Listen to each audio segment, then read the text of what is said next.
Well, hello everyone. Welcome to another live stream on the History podcast. And today, Dr. Robert and Price joins us, and we're going to be talking about the Paul problem. Did Paul the Apostle exist, and when were the letters created? Before we get started, I want to let everybody know that the discussion is based on his book titled "The Amazing Colossal Apostle: A Search for the Historical Paul." The link to purchase the book will be in the affiliate link in the description below in the pinned comment. That being said, Bob, thank you very much for joining me today.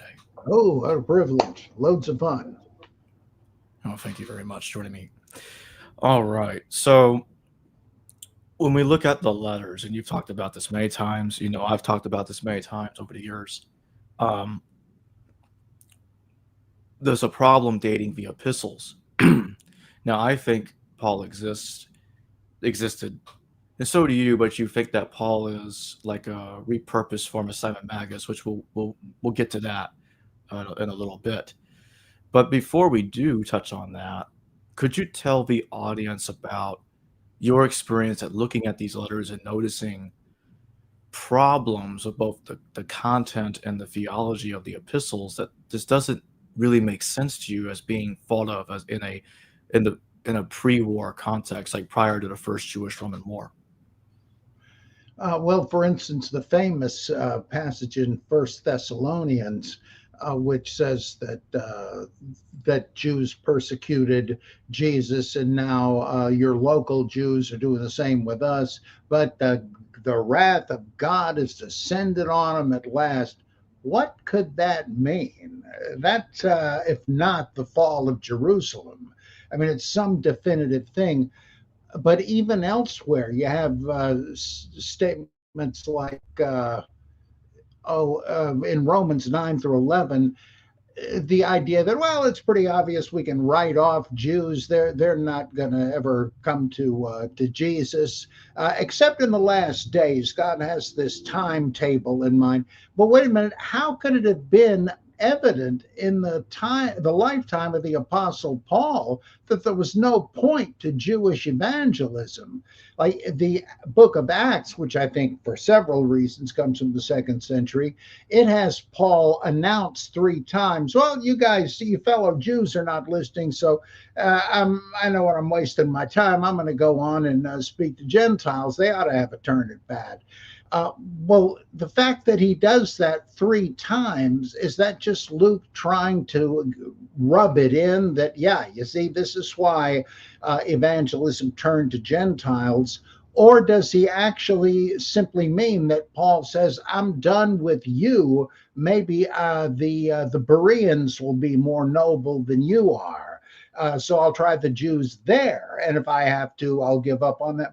I don't know, but in Romans, it certainly seems like he figures, though, one day they'll come, but it's nothing's happening now.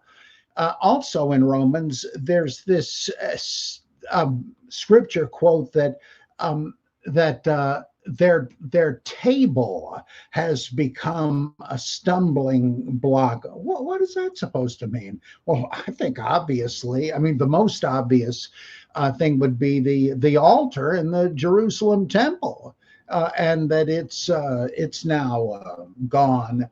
Or you could even say that the whole idea of in Paul and in the Epistle to the Hebrews that you don't worry, we don't have to have a temple. We've now got the heavenly high priest who offered himself, etc., etc. God gave his son as a sacrifice.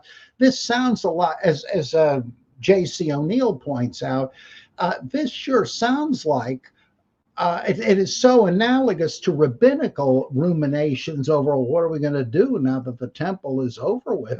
How do we make atonement? We can't have sacrifices any place but Jerusalem, and now that's gone. Well, maybe acts of mercy would do the trick. Or maybe when we're sick, it's not a punishment from God, but he's enabling us to work it off. Why would you resort to things like that, these stopgaps? Well, in the case of the rabbis, we know it's explicit. Yeah, the temple is gone. But when you have the same sort of thinking in the Christian epistles, you got to wonder if it's not for the same reason, which puts them after Paul, according to for what that's worth. It must have died in the time of Nero, well before the destruction of the temple. So that's one problem, one set of difficulties with the standard date. And I want to interject just real fast before you Mhm. continue. Hope I didn't disrupt your thought No, there. no, no. But yeah, as I explained in recent shows that I've done on my channel and with Derek recently, I showed that the Acts of Paul that was created by Lucius Quirinus in the late second century, he derived the information of Paul's death under Nero from the Saul that's mentioned by Josephus, because Josephus says that Saul, his brother Costobarus, was sent to appear before Emperor Nero in Achaia in AD Hmm. 66. Hmm.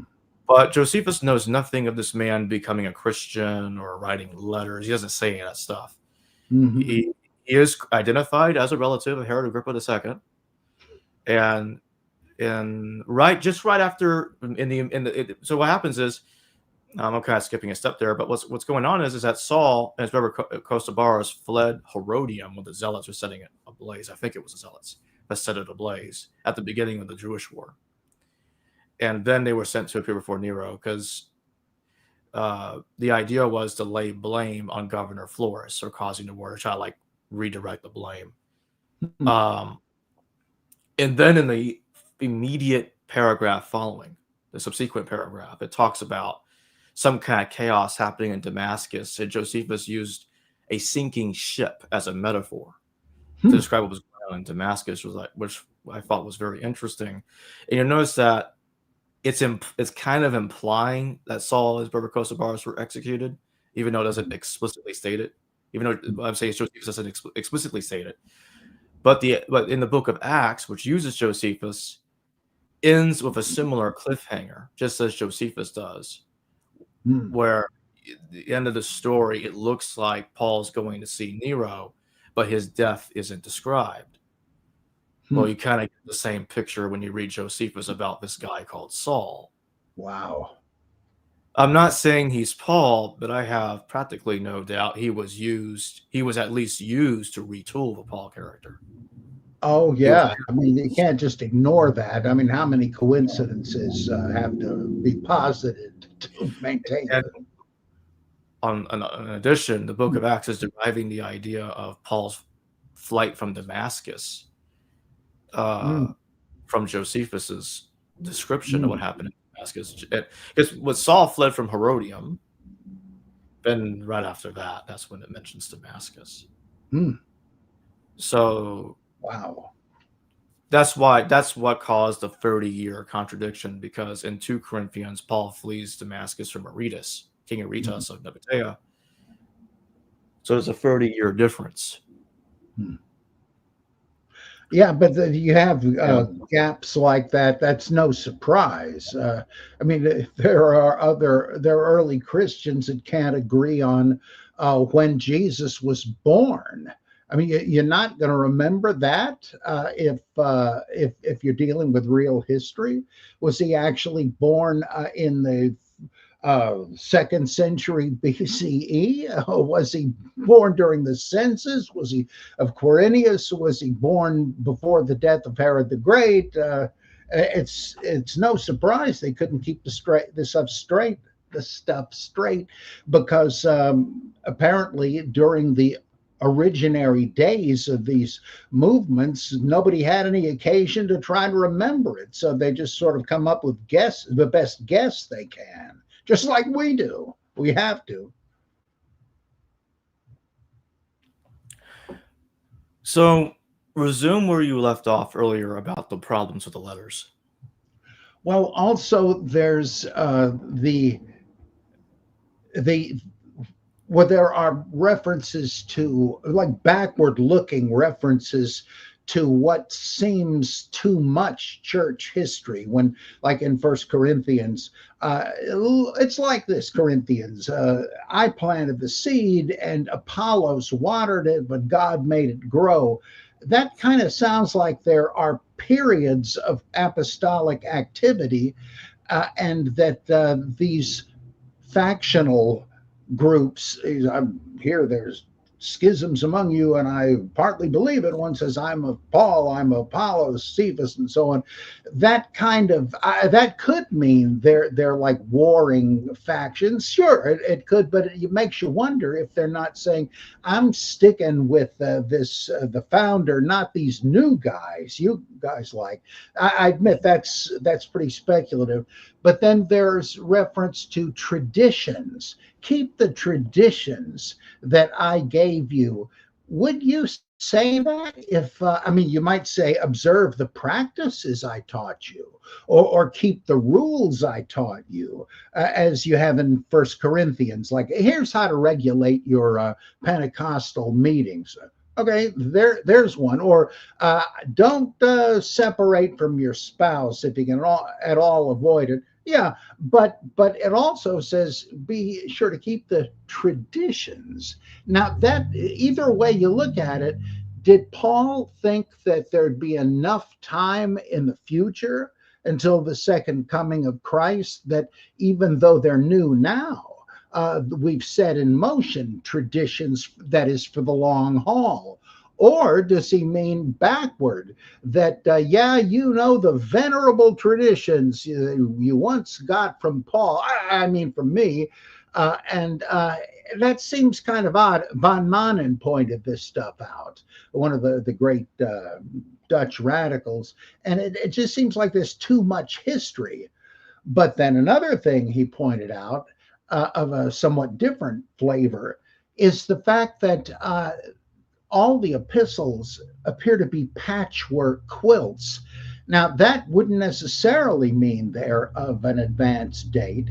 I believe Schmidtals and Borncom independently came to the conclusion that Philippians was an assemblage of three fragments, that people hadn't done a very good job of keeping the epistles in any decent shape. And when somebody decided to pick up the scraps they had, they integrated them as best they could be. But that is not so problematical, because they're not gaping contradictions between the three possible proto epistles. But you get to First Corinthians, and it's like every time you turn the page, the text is arguing against the view propounded on the previous page. Can women speak in the public assembly? Oh, sure, as long as they're veiled. No, let them keep their mouths shut and ask their husbands questions at home. What about speaking in tongues? Oh, well, it's great stuff. I do it more than you do. But then, it's really nothing much compared to love. Why don't you go in that direction?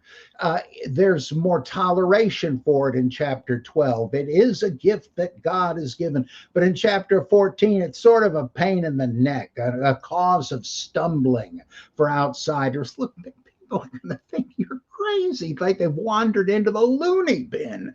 If they see they come in and say, "Oh, shake my hand," what the hell is this?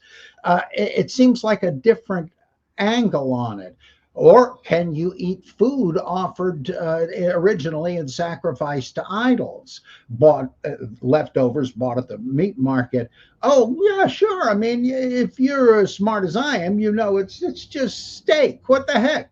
But then it says, no, we don't want to do that, because even though these gods aren't real, that doesn't mean there's nothing going on there, because really they're sacrifices offered to demons, and you're taking a mouthful of demonic pitch anytime you have this supposedly innocent banquet. As God killed thousands of people for doing that. You're lucky he hasn't got to you yet. And on it goes. Does he wish everybody were celibate, or does he say that because of the times being so urgent and stressful, or does he think marriage is a good thing? And on the resurrection. What is he even arguing in chapter 15? It seems like he's got three different agendas, and somebody's just slapped together stuff that sounds vaguely Pauline. Take your pick, a compromised document so everybody's position gets some airtime. Same thing in Romans 9 through 11, which Marcion didn't even have. What is the theme of that?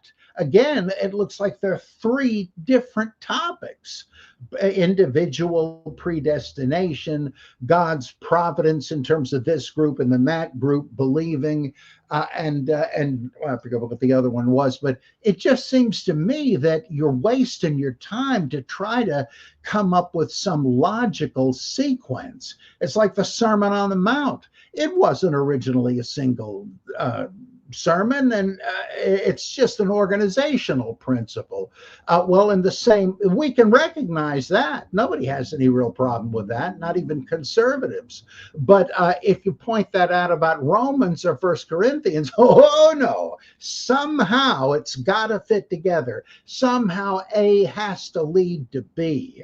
And you wind up with more going on in the harmonizing cement than you have in the actual textual bricks. And I had to decide, von Manen's got the only coherent view, in my opinion. Unless you want to say, I know it looks like these verses are about so-and-so, but they can't be because of what comes next. Hey, you don't have the right to do that. It's not unity come hell or high water. That assumption of unity by a single author on a single occasion is stopping you from interpreting and appreciating what the text says. Because, well, it can't mean that. Oh yeah? Well, what are you? You don't need the Bible if you know the truth that well.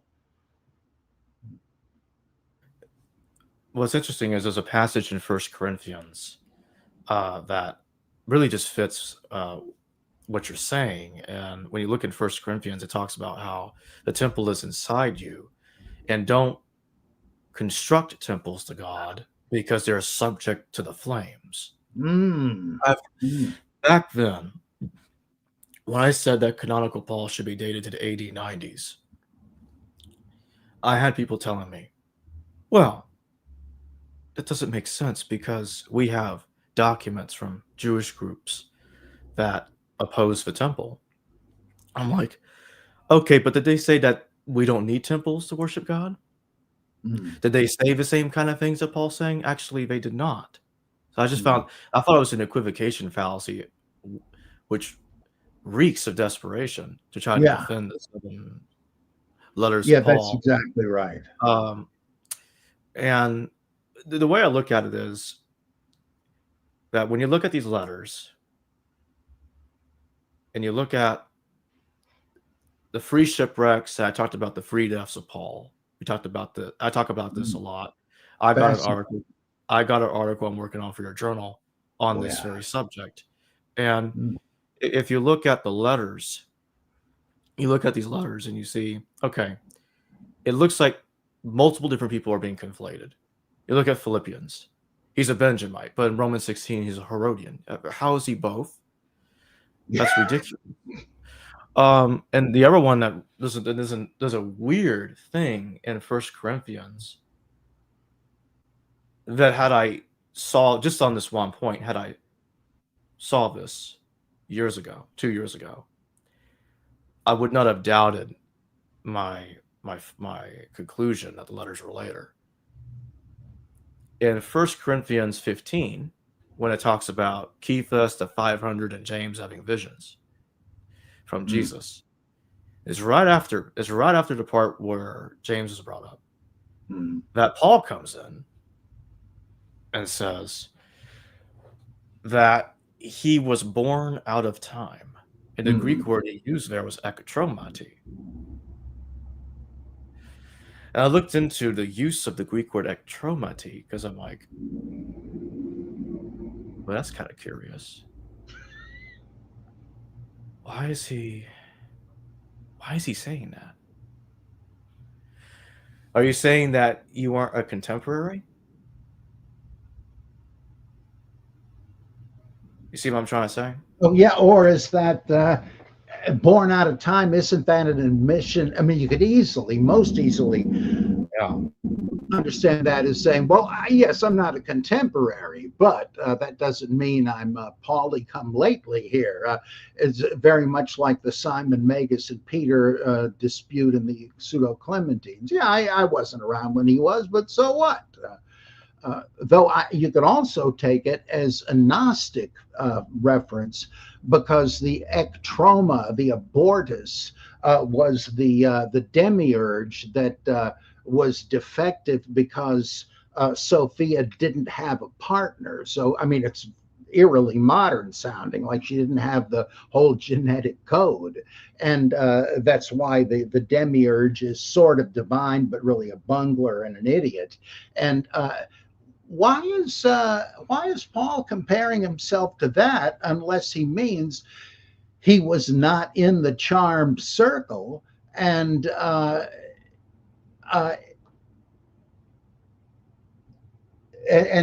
for that to if that's the analogy, and I guess it depends on what you think the best When definition I'm will be. Well, yeah, what I'm From, trying to say is it's the letter writer acknowledging that he was not a contemporary of yeah, this that makes a person lot he's of sense. actually talking about. And Mm, that's why you see evidence of, okay, he's aware of what's happening during and after the Jewish War. He's mm, aware of the Domitianic persecution in the 90s AD, given the content of Second Thessalonians and Philippians. So he mm, knows about all these things because, well, he's writing many decades after these people are dead. How mm, can this be the same man that fled from King Aretas in AD 37 and yet not be a contemporary of James mm. and Peter? Then that begs the question, who was the James he was talking about in Galatians? Is that even the same James in First Corinthians? I don't think so. Yeah, every other guy was named that. Jacob, like you, Right, in fact. They were right. all prophetic anticipations of your advent, I think. There's um, no Bobs in the New Testament. I mean, let's face it. um, the next thing I'd like you to address is, are there internal contradictions once you get rid of the ones that many New Testament scholars dismiss, the 6 pseudo-Pauline epistles? You look at only the 7 ones that they think can be pre-war. Then are there contradictions that are still there within those 7 texts, and even in just one of those letters by themselves? Are there internal contradictions in each one? Hmm. Yep, I think, for instance, it is a howling contradiction that in Galatians, uh, Paul says, "Hey, I didn't learn my gospel from any human source. It came to me by way of revelation." But in First Corinthians 15, he says, "Now, when I preached there, my first item of business was the most important thing, that Jesus died for our sins in accordance with the scriptures, et cetera, and rose from the dead in accordance with the scriptures." And he appealed to Larry, Moe, and Curly, and then 500 brethren who you can go check, or you could if I told you their names. But this sounds just the opposite. You mean you got the doctrine of the resurrection of Jesus from the apostles before you? That's just the opposite of what is. It's not different from Galatians. It's the exact antithesis of what Galatians said. The same guy can't have written both if he was being honest. I was on a phone debate with Gary Habermas and Michael Icona, both of whom I like very much, great guys. And I was pointing this out, and they said that they didn't see any problem at all. That the basis of the gospel in 1 Corinthians 15, well, that's one thing. But what do you think Galatians is saying? What is that about? I mean, both of them are talking about the basis of the gospel. That's a howling, impossible to harmonize thing. But then there are doctrinal problems, again, like in my opinion, the contradictions between the purpose of the different sections of First Corinthians 15, it sounds like Paul or whoever is first trying to prove that Jesus rose from the dead, but then he goes on to say, now, if Jesus rose from the dead and you accept that, what is the problem with you people not believing that we're going to rise? Wait a minute. I thought they were not believing in the resurrection of Jesus. You went to some trouble to try to convince them of something they already knew. And it just seems to change. And he says, I don't want you to be hopeless, I guess he says to the Thessalonians. Don't worry about those who died. You haven't seen the last of them. You see, when Christ comes back, they'll get to shake his hand before we do. Wait a minute. You're telling me that Paul didn't teach them not only about the end time resurrection, but about life after death? How is this possible? It just seems to me like somebody isn't thinking it through, which wouldn't be the case if this were an authentic attempt to address issues raised by the Corinthians. It's just a patchwork of bits and pieces that originally had who knows what context, but they're all about the resurrection. It's a catchword. It's like in Mark chapter 10, I think, where there's several different sayings with no thread of logical continuity, but they do have certain word linkages. Fire, salt, stumbling, the little ones, etc., etc. It just veers from topic to topic because the same word is used, no matter the context, because the evangelist didn't have any context. If this is better than nothing, at least it's one principle on which to stick everything in. Just like the Nabe's topical Bible today, only they're admitting what they're doing. They're saying, okay, here's all the verses on so-and-so subject. It's not written this way. It's just we've gleaned it. Well, that's what Mark and I think the redactor of First Corinthians and Romans did. Oh, it's about predestination. Well, so's this thing over here. Well, let's put them together. But they don't really fit. And the same with the resurrection stories and so on, resurrection notes, you might say. These are contradictions or discontinuities where it's not even really the same subject matter, seems to me. And this has some further significance because of this thing where, in 1 Corinthians 15, he was seen by over 500 of the brethren, most of whom are still available for you to interview. What? It's obviously just rhetoric. He doesn't give them any idea how they might contact whoever these people were. It's just somebody thinking that, well, I want to present Paul saying, oh, yes, there are plenty of witnesses, and they just don't think the thing through. So I see all kinds of problems with these.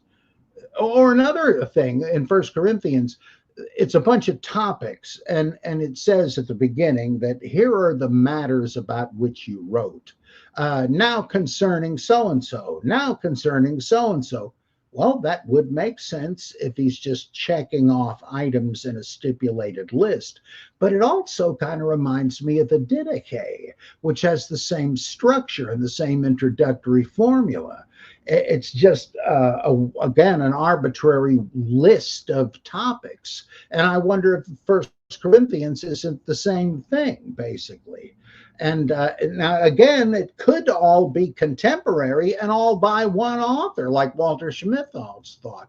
He divided First Corinthians into something like 15 different small letters, but he thought Paul wrote all of them. That strikes me as it's possible, but there are these other factors that I don't think he really took into account. The same guy couldn't have written all this stuff unless he was a multiple personality or something. So now tell us a bit about Simon Magus. Can you remind the audience who Simon Magus is for some in the audience that may not be familiar with this character. Hmm. Well, he appears on stage in chapter 8 or 9, I can never remember which.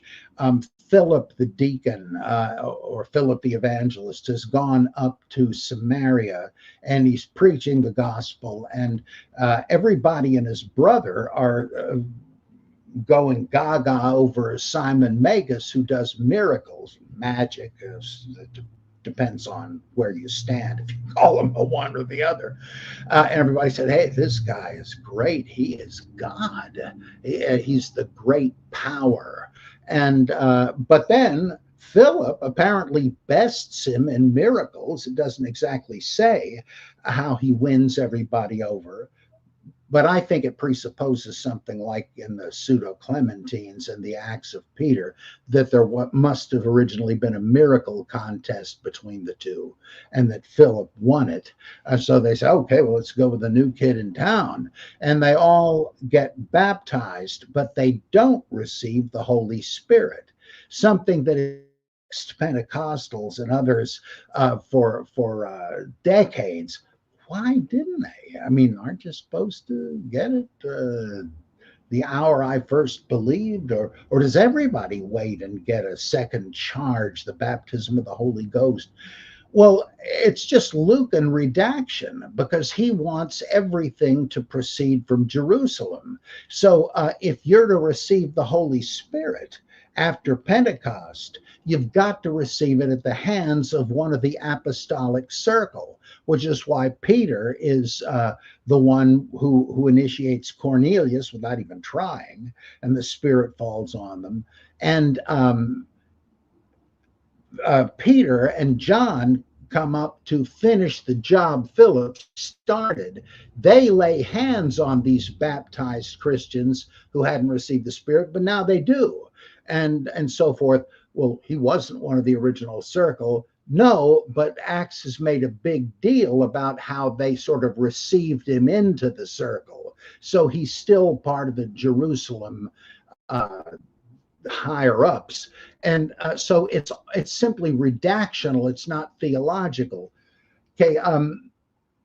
And in the aftermath of this story, Simon approaches Peter, and who has seen him impart the Spirit, presumably with signs following, speaking in tongues and stuff, because he sees some sort of fireworks. And he says to Peter, I would be willing to pay you to teach me how to do what I saw you doing there. And Peter says, pay me? And as J.B. Phillips translated it, to hell with you and your money, because you thought you could buy the apostolic gift, the gift of God, for money. He says, you have neither part nor lot in this ministry. In fact, I can see you right now on the griddles of hell. Oh, no, please pray for me that this doesn't happen. Gustav Volkmar, one of F.C. Bauer's students, said, there must be an echo in here, because this reminds me of in Galatians, where Paul said that he had gone to have a powwow with the Jerusalem pillars to see if they would agree with him or if they would oppose his preaching. And he said they saw no problem, but there was one little proviso. They were impoverished, being a bunch of socialists, like in New York is about to be if they elect this guy. And he said, well, how about if you take up a collection? You've got congregations far and wide all over the Eastern Mediterranean. What about it? And he said, sure, I'm happy to do that, if that's the price of apostolic recognition. And of course, it doesn't stick, because they undermine him later in Galatians. But in the letters where the collection is mentioned, what he agreed to do, there are hints, especially in Romans, that he may not be able to keep his agreement. He says, I hope they will accept this. And in the book of Acts, there's a major clue that they didn't. Because as soon as Paul gets there, they say, hey, Paul, I got to warn you, most of our people are zealots for the Torah, and I'm afraid they've heard rumors that you're telling Jewish converts to Jesus that they don't have to circumcise their children anymore. Now, I know that can't be true, but you're going to be in danger if they think it is. So tell you what, why don't you take that money and pay for purification rites for some of our, zealots for the law? That way, it's in public. They'll see that you keep the Torah too. And he says, well, all right. And he does, but he has a Gentile with him, and these zealots for the law say, there he is. Look at this guy. He's bringing an unclean Gentile into the temple. And oh boy, hell breaks loose. And Volkmar said, aren't we reading two versions of the same thing? And isn't there another early Christian work in which Peter squares off with Simon Magus, and he sounds just like Paul and Marcion? God didn't give the Torah to Israel; it was angels, and so forth. You're saved by grace, not by works, and this is what Simon Magus is saying, and Simon Peter says, where do you get this stuff? You're talking out of your hat. We were with Jesus. We know he never taught anything like this. Where'd you get it? Just make it up or something? And Simon says, look, come on. You know how easy it is to misunderstand what somebody says publicly, which is what Peter and the others do famously throughout the Gospel of Mark. He says, but if you get a revelation, that's like telepathy. You know intuitively now what the truth is. And that's how I learned it. So I'm in a better position than you, Mr. Big. Well, Volkmar said, put these pieces together, and you realize that the dispute between Simon Peter and Philip on the one hand and Simon Magus on the other is really a replay of Paul's rejection of his collection in Jerusalem and his rejection from apostolic legitimacy. And not only that, that's just the beginning of it. Josephus tells us that a certain entourage of Herod Agrippa II and a couple of Roman procurators he knew, Festus and Felix, and their Jewish wives, Drusilla and Bernice, they traveled around with this guy named Simon, who was a prophet or sorcerer, sort of like Rasputin in the royal house of the Russian Empire. And who else do we know of that's associated with that circle of people? Oh my gosh, it's Paul. And is it the same Paul? Then you look at the story of Sergius Paulus, in the wake of which Saul is henceforth known as Paul. And he faces a guy, a magician, who's getting in the way of his converting the Roman procurator. And he blinds him just like Paul was blinded. Only this guy is like a clone of Paul and Simon Magus because they're the same guy. And he's named Elymas. Well, Josephus in some manuscripts calls the Simon who was in this entourage Atomos or Etoimas. They're all versions of the same name, and they're synonymous with Simon. And there's other stuff. Or you can bring in the Dead Sea Scrolls. Simon Magus was an alienated member of John the Baptist's sect, and split with them and so forth. I mean, there's so many pointers in this direction that it seems convincing to me. I will not say it's proven. It's way too late for that. But it seems to me that where there's smoke, there's fire. And probably the best guess is that Paul and Simon Magus were a legitimated versus a vilified recollection of Paul by different groups, Jewish Christians and Hellenistic Gentile Christians. And when Luke as Bauer says, tried to get everybody together. He said, oh, well, actually, they're two different people. Go ahead and boo and hiss at Simon Magus, the father of all heresies, but not Paul, who was a good Jewish slash Catholic Christian who, just like Luke portrays him. And and another little hint is Gnostics all said Paul was the fountainhead of our teaching, but the emerging Catholics said Simon Magus was the one that propounded all these teachings. They're both right because it's the same guy depicted two different ways. Sorry about that. I know you didn't ask for a dissertation like that, but it is a complex mess. Oh no, it's fine. You know I like long answers. So when did Simon Magus turn into Paul? When did this happen? Well, Luke may have been the one to do it. I wouldn't be surprised. I don't think there's any earlier indication of that.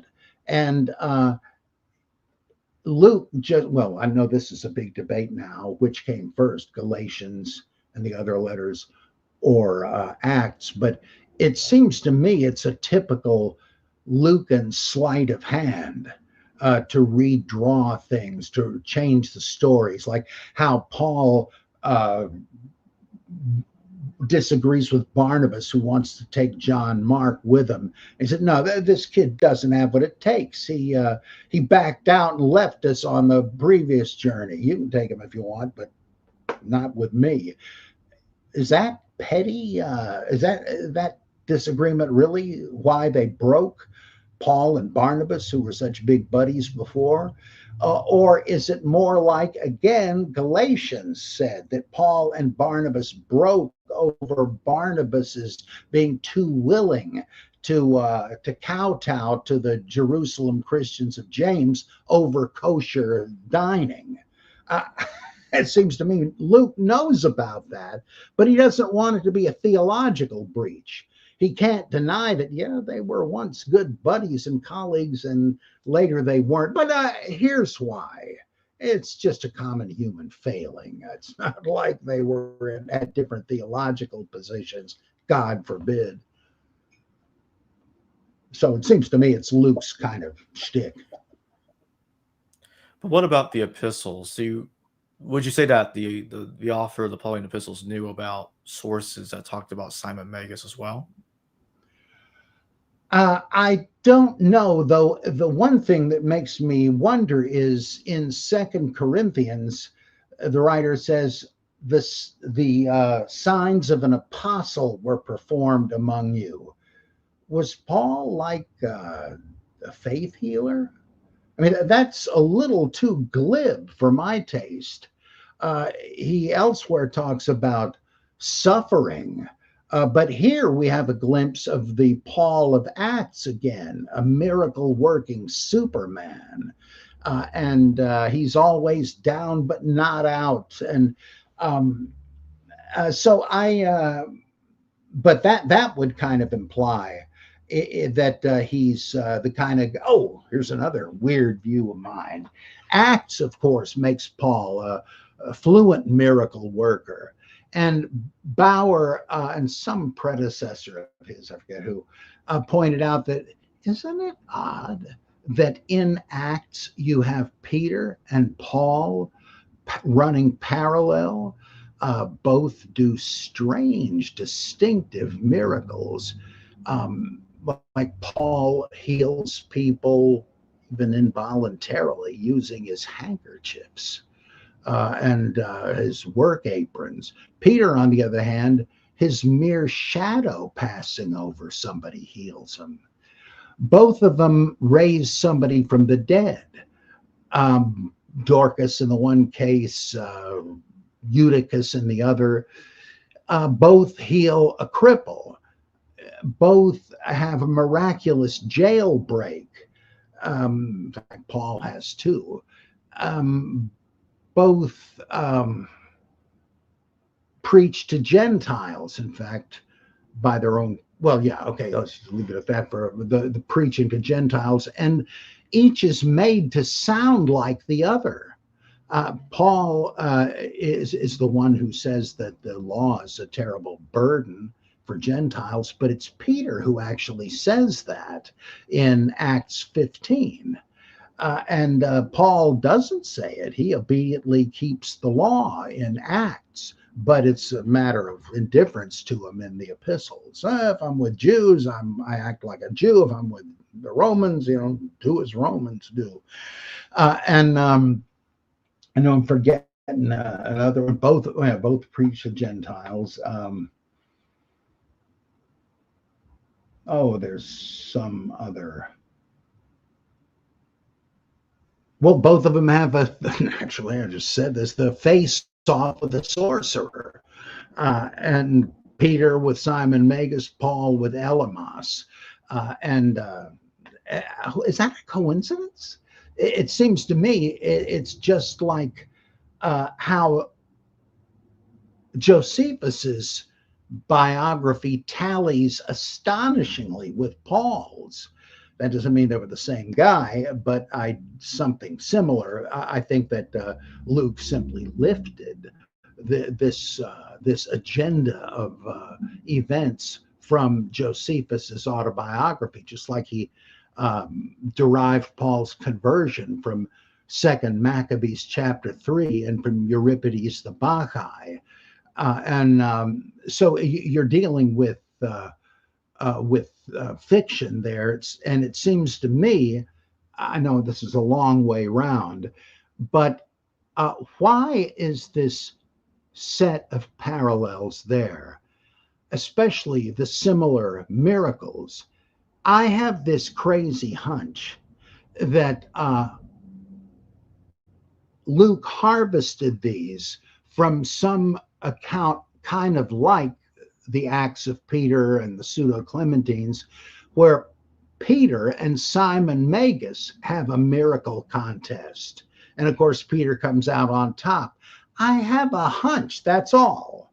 But it sure would fit this big picture if the origin of that was a match between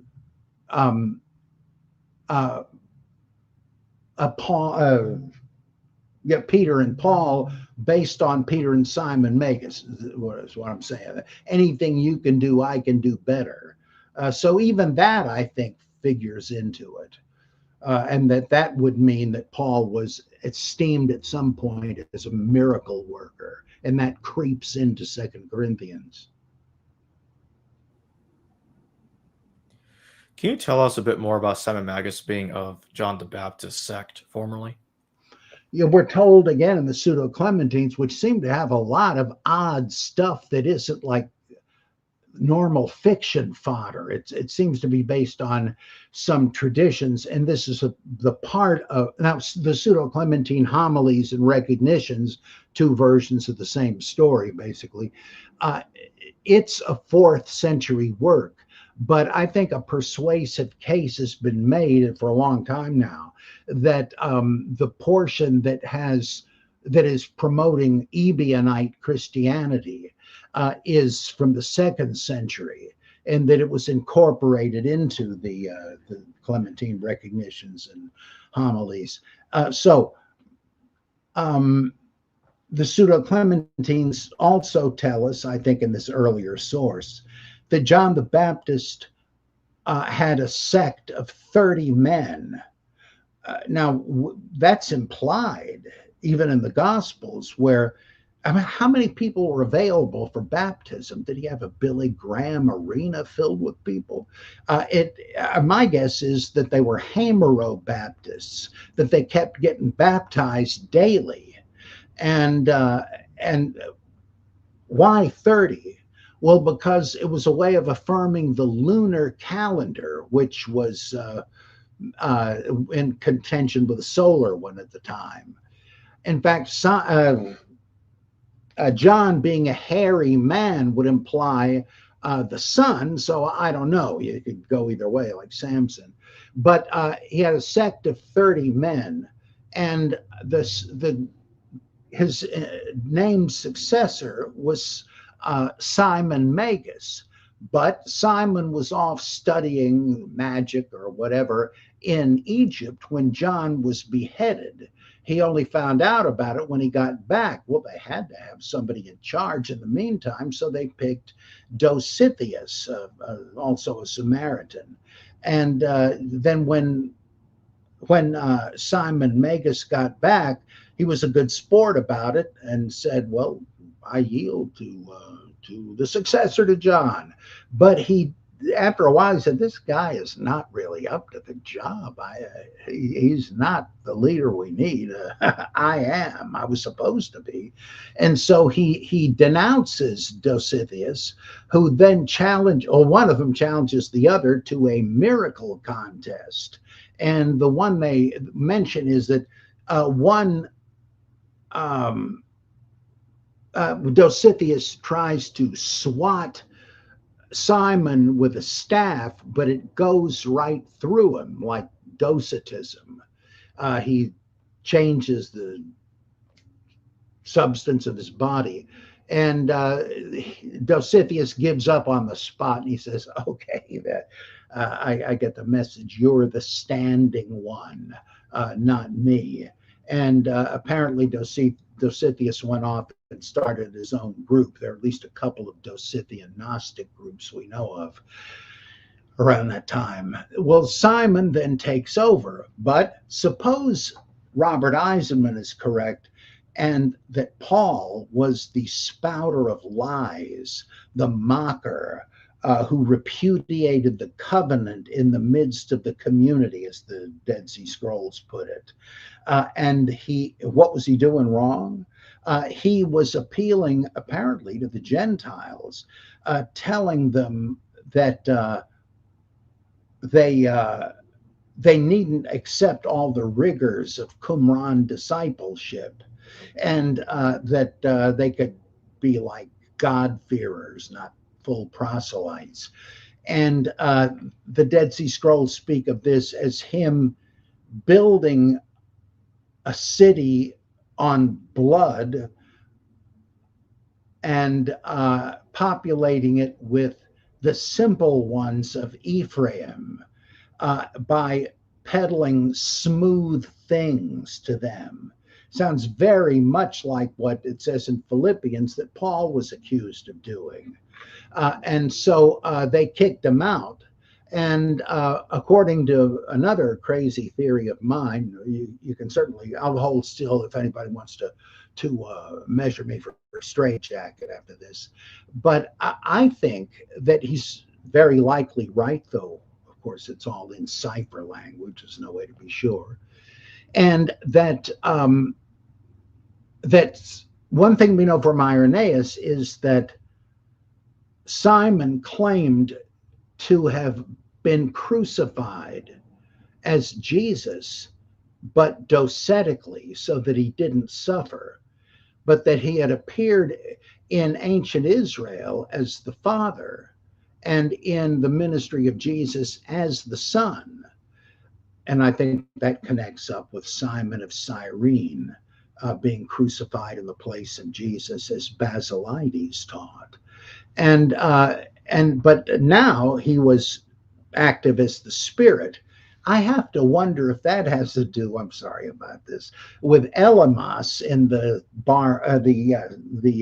story of Sergius Paulus, also being known as Bar Jesus, the son of Jesus. Does that mean Simon was somehow the reincarnation of Jesus or something, the successor to Jesus? Well, my guess is that the Qumran sect, formerly of John the Baptist, saw that when the ejected excommunicated Paul by selling those smooth things to the Gentiles who wouldn't put up with the Torah, that he was having great success, starting congregations all over the place. And you remember the thing about the collecting the money. Maybe they said, maybe we should welcome this guy back to the fold if he will relieve us financially, because we're dying here. The socialism was a big mistake. And so that they welcomed him back, but now he imposed a condition. He said, well, all right, but here's the gospel I want you to preach. I want you to preach my earlier advent as Jesus when I was crucified in appearance. And I want your guys, the 12, remember the Dead Sea Scrolls say they had a council of 12 and an inner circle of 3, which is the picture we get of the early church, right? With the 12 disciples and the 3 pillars with some overlap. Well, the Peter, the rock, and the pillars are both cosmological terms. They both refer to the setup of the temple. The rock was the navel stone that supposedly kept the Tehom at bay. If you popped the stopper, you'd have another deluge. And the 2 pillars, Boaz and Jachin, were like the pillars that kept the firmament aloft. Well, that's who Cephas, James, and John were. And if you've got people with titles like that, you don't need a Jesus. And they didn't have a Jesus until they amalgamated with Simon again. And that's why Jesus has these disciples as also-rans in the gospel. They used to be the stars of the show.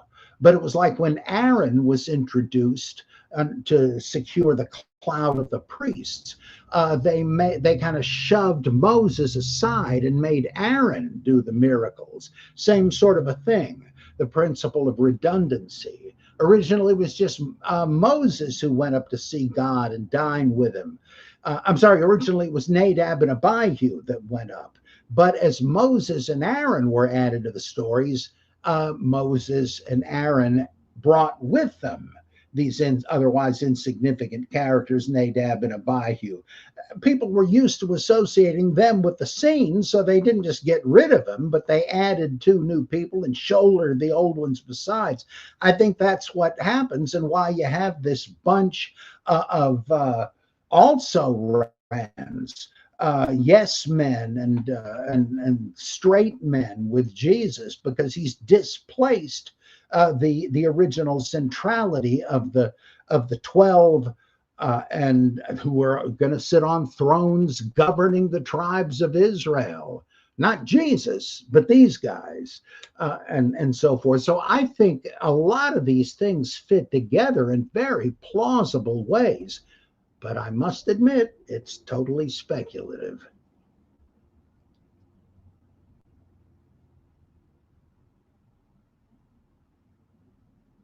Oop, can't hear you. Oh, thank you. Yeah, I had myself muted. So, do you see parallels between the Baptist sect that Simon Magus was a former member of with the Qumran sect? Well, my guess is that they're the same. And that the Jerusalem church was Qumran too, like Eisenman says. Why was Simon Magus turned into Paul? What was the point of changing his entire identity? Well, so you could just keep the sanitized version that Jews and the nascent Catholics could accept. A Paul that believed in the Old Testament and saw Israel as the earlier generation of Christians, so to speak. So the Catholics already presuppose a kind of a joining of the Ebionites and the non-Gnostic Hellenistic Christians. And so what are they going to do with the Gnostics saying, that's a lot of bunk? Paul never taught that. You're remodeling him. The real Paul was Simon, and he taught us the various Gnostic systems. Well, you had to deal with this guy and the claim made for him.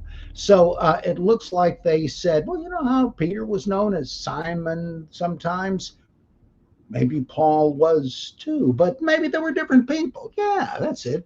And the Simon half was really somebody else. Yeah, maybe they were confused together, when in fact they were one guy split down the middle. Because you had stories about him that were pretty good, probably a conversion of Simon Magus' story. They didn't want to just get rid of him, and like they didn't want to get rid of the Marcionite epistles. So what did they do? They added material to Catholicize the texts and new works like the pastoral epistles. Here's the sieve through which you should read, or the lens through which you should read Paul. Got it? Not that short version. In fact, they cut out the stuff that Paul said that we believe. They're making Paul into a radical, but we know there's really not. There's a confusion here. That's not Paul. He's a good Catholic Christian. They're mixing him up with Simon Magus. What makes you suspect that the stories about Simon Magus is more historical, more anchored in history than the stories about Paul? Well, they aren't necessarily. Like, I certainly don't think that um, Simon and Josephus had a "Can you top this miracle" contest.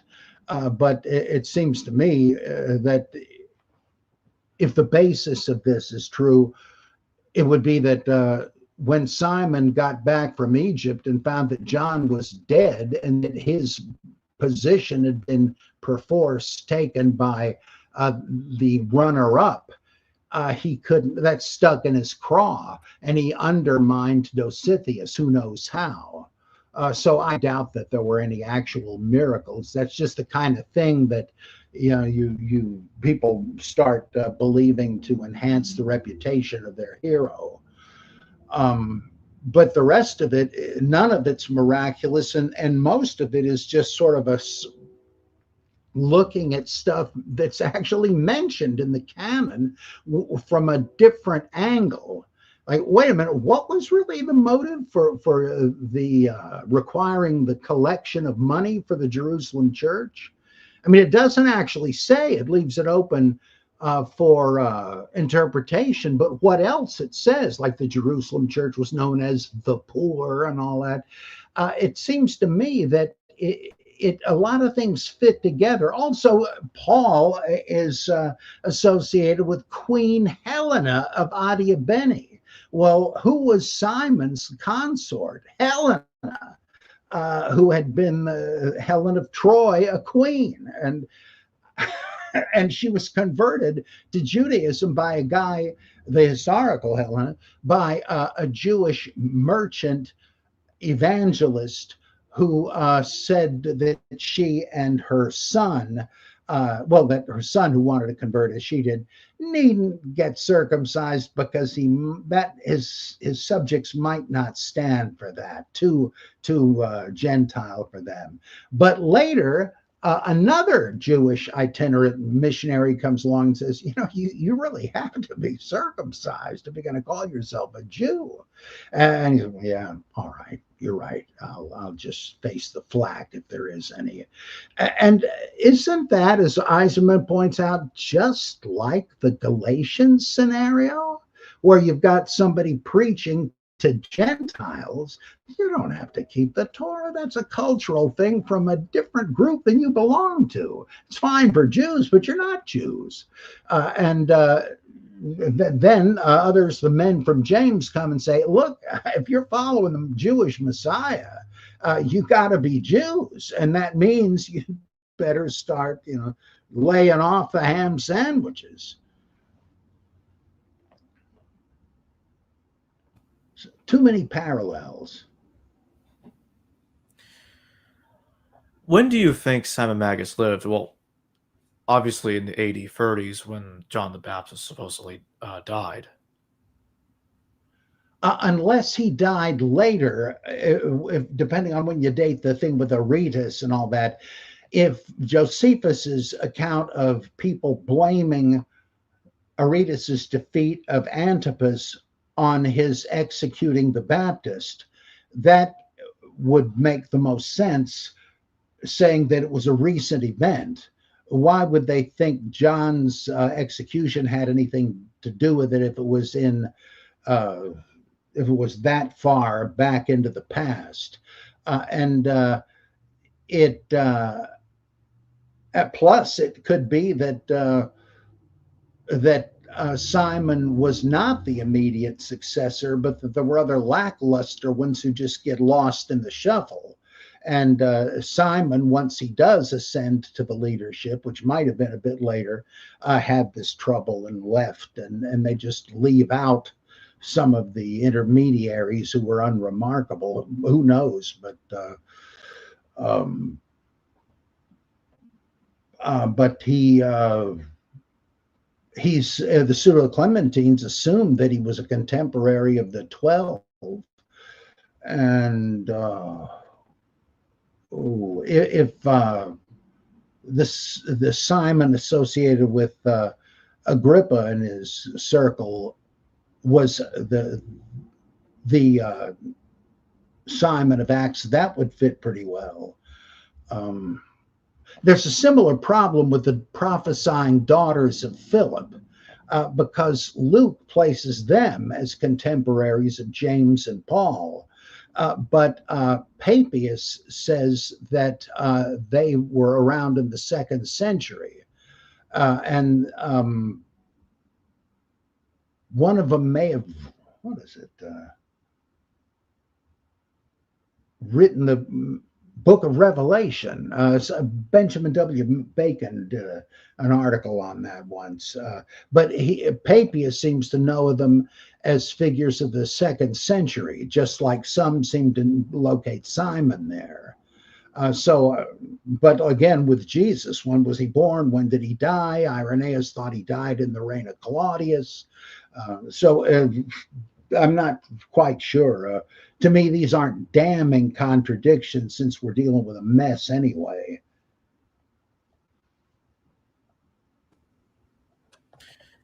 Can you tell us now about John Mark and his connection to Simon Magus and to Marcion? Well, some people think that Marcion and Mark were the same guy. Some say that Marcos, they're all the same name, really. The disciple of Simon Magus, who was also known as Marcus the magician, that he was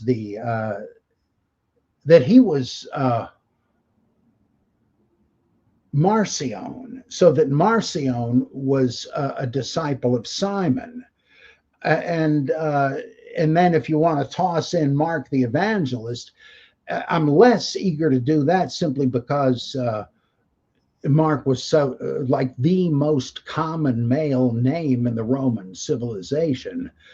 But on the other hand, whoever wrote the Gospel of Mark, which was anonymous originally, sure seems to have had Marcionite tendencies, with this constant drubbing and mockery of the 12 in favor of an unnamed strange exorcist, whom Jesus, contrary to them, defends. Now, who could that be?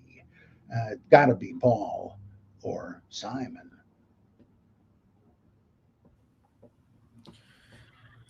Do you think this Mark that is talked about there could also be the basis for the character Mark the Evangelist? Oh yeah, quite possibly. And if you, I mean, this gets real tenuous, but it's admittedly speculation. What about the epistle of Barnabas? It doesn't negate the Torah, but it allegorizes it beyond recognition, and repudiates the Jewish reading of it. And that's getting mighty close to Marcion, because as I suggested, and was real tickled to find out that Marcus Vincent had the same idea, um, he didn't just hate the Old Testament, he liked a good bit of it enough to rewrite it into the Gospels. And so there are probably different degrees of separation here. So the evangelist Mark may have had something to do with Marcion, who may have been the Marcus the magician, disciple of Simon. It's a lattice of interesting possibilities, and I admit, right, no way of proving it, but it's pretty darn tempting, the whole thing. And if all you've got anyway, like C.S. Lewis said, that all these critical theories of Bultmann and the others, each of them has a certain degree of probability, but it's only probability. And if you link them all together, the probability collectively goes way down. It's a chain of weak links. Well, he didn't seem to realize that apologetics arguments have the same weakness. Well, yeah, I think that it's true. These speculative attempts to reconstruct the history of the Gospels, historical Jesus, yeah, it really is, all of them, a chain of weak links because it's all very iffy.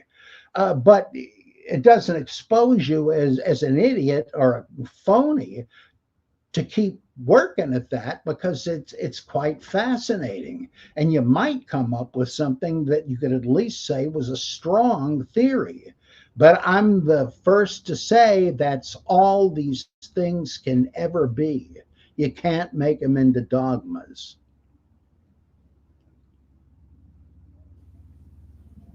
So what do we know about this Mark the Marcionite that you're talking about?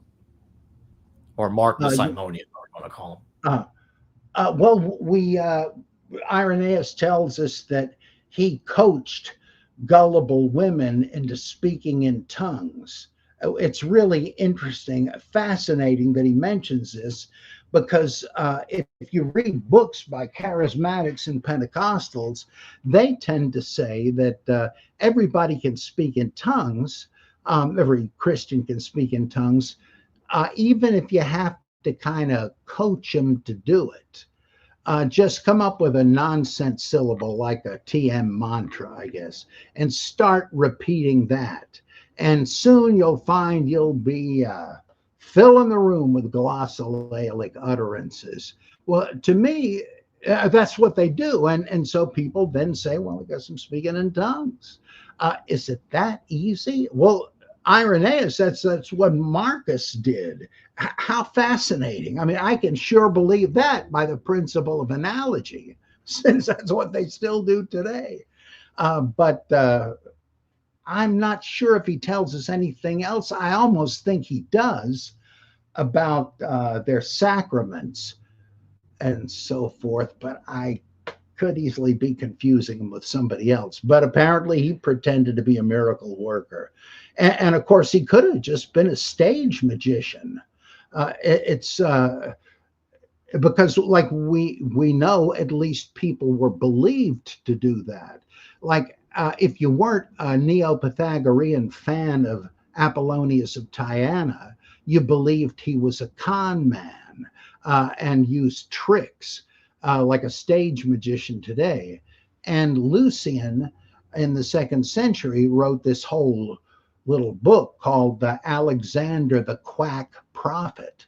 And who knows if he's making half of it up or not, but he says this guy started a business. He set up a tent, and in the shadows of the rear of it, he had a huge python, and he had over its head a kind of linen human mask. You couldn't see it very well, but he had a string attached to the jaw so he could make it like a ventriloquist dummy. And that's what he did. And just like faith healers like Peter Popov today, he would have his lieutenants go out into the crowd, and there were plenty of people to seek this out. He would say, give me your, what question you would like to ask the god, Glaucius, they called him. And then I don't know if they were surprised that he knew the questions, like the suckers with the faith healers do, but they would ask Glaucius the question, read it aloud, and the whoever was doing the ventriloquism had already read it, and they had some kind of answer. This thing caught on like crazy to hear Lucian tell it. He said that Alexander sent out apostles with the gospel of the God who could tell your fortune. Was that true? I have no reason to doubt it. Celsus said that the whole of the Middle East was swarming with guys saying, I am God, or a son of God, or whatever. Whoever listens to me will be safe from the coming apocalypse, and so forth. There's a hilarious cartoon about this in an illustrated book called now, the Bible, Now I Get It, a form criticism handbook. There are a lot of really funny cartoons right on the point. And in it, he's got a picture of this wild-eyed lunatic on stage speaking this stuff into a microphone. But apparently, I assume he's telling the truth. What's the point otherwise? And again, people thought Apollonius was just a cheap conjurer. That's, I wouldn't be surprised if, even if Paul was the guy we think he was, who knows if he was above stooping to tricks that would, because even faith healers today who are deceiving the crowd will tell you, well, I'm just giving support to their faith. How stupid do you think people are if they catch on? They're going to keep their faith in what you said? But there's a sucker born again every minute, as they say. So for the closing question, what did John the Baptist and Simon Magus think of Christ? Do these documents that you refer to have discuss their views of Christ? What did the Baptist sect think of the Christ? Well, we know from elsewhere in the Pseudo-Clementine documents, funny you should ask, somebody organizes a debate in the temple between, I guess, Pharisees, I don't know if it's Sadducees, but the Essenes and Christians. And we get a little snippet of what each one said. It's amazing. And the John the Baptist followers, I say Essenes, I'm assuming they're the same thing, but the John the Baptist sect. And they say, Christians, I seem to remember that your guy was baptized by our guy. Wouldn't that imply that John was the superior one? I mean, he didn't go to Jesus to be baptized. And of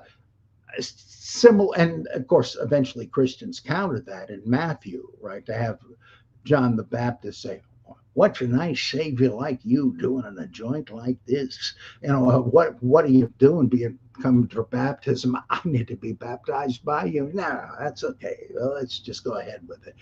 Obviously, that is a rejoinder. Well, to this didn't come up on this occasion, but it's the same sort of thing as one that did, because then the Baptists would say, doesn't your guy say that no one born of a woman, no one in history, in other words, is greater than John the Baptist?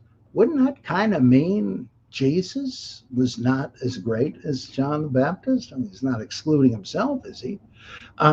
And then that would mean, our guy's top of the heap. Well, that, as far as I know, is the earliest attestation of that saying. But when we read it in the gospel, in Q, I guess, like Matthew 5, I forget where it is in Luke, it goes on to say, like they slam on the brakes after, nobody greater than John the Baptist has ever been born in the human race. And nonetheless, even the lowest schmo in the kingdom of God is nothing compared to he's nothing compared to the lowest schlump in the kingdom of God. I'm sorry, I got that wrong. It's obvious to me that was a Christian rejoinder. They didn't feel like saying, well, he didn't say it, because you don't want to get in the habit of saying, well, I know people are saying Jesus said this stuff, but he didn't. Well, how do you tell what he said and what he didn't? So they wouldn't have the option of just cutting it out, but they could add to it and say, oh, you Baptists are taking it out of context. What context? Oh, he went on to say so and so. Yes, so you say. So I think, and as Strauss pointed out, that even in the Gospels, there are clues that John the Baptist, number one, didn't recognize Jesus. In Luke, though Luke has nativity stories where the two were cousins, and John leaped in the womb when the fetus Jesus entered the room, and stuff like that. Once Jesus comes to baptism, there's no hint that John knew who he was. In Mark, Jesus is just a face in the crowd. There's no recognition. So what do we have in Matthew? Well, there we have the thing. Oh, hey, you don't need to be baptized by me. I need to be baptized by you. So you mean to tell me that was just left out by accident?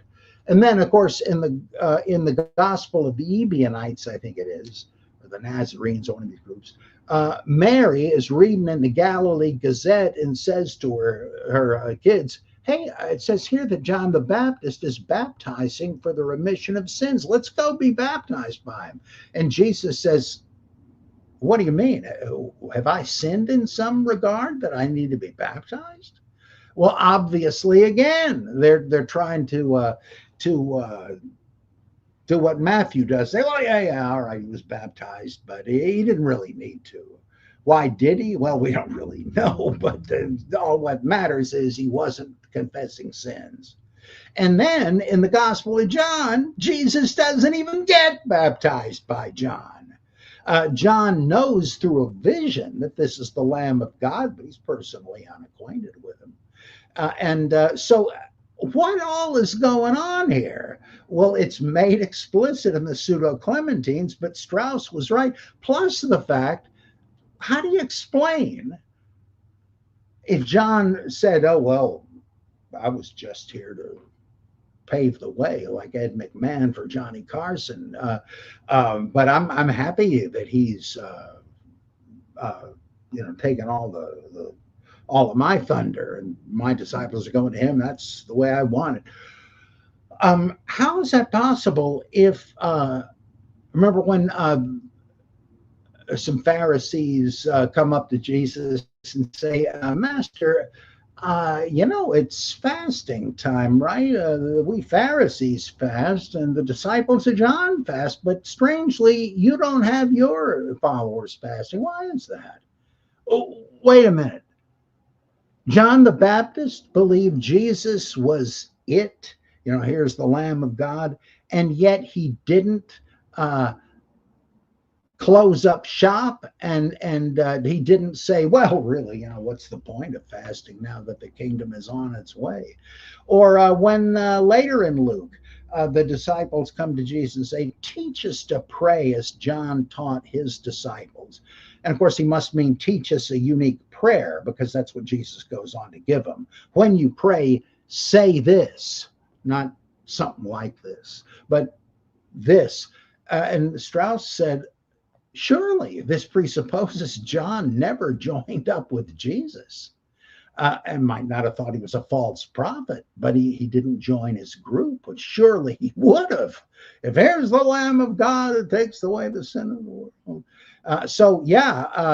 In the Gospels themselves and in the Pseudo-Clementines, it's pretty clear John could not have been a follower of Jesus, and didn't necessarily oppose him or whatever. But for Simon, he apparently had nothing against Jesus because he claimed he was Jesus, right? That it was he who had apparently suffered on the cross. What? So he, had a high opinion of Jesus because he had a high opinion of himself. All right, so we're going to close there. I'd like to remind everybody that the link to purchase the book is in the description below, and it will also be in the pinned comment. And also the links to Bob's social media will be down there in the description below. His Substack and other stuff will be down there and in the pinned comment. Bob, thank you very much for joining me today. Thank you, Jacob. Sure appreciate it. Thank you, Bob. Hello, viewers. Thanks for watching this video from the History Valley YouTube channel. Please don't forget to subscribe and hit the notification bell. And if any of you wish to further support this channel, please consider checking out this channel's Patreon page and becoming a patron, and or donate through PayPal or through Super Chat during your live stream. Thank you.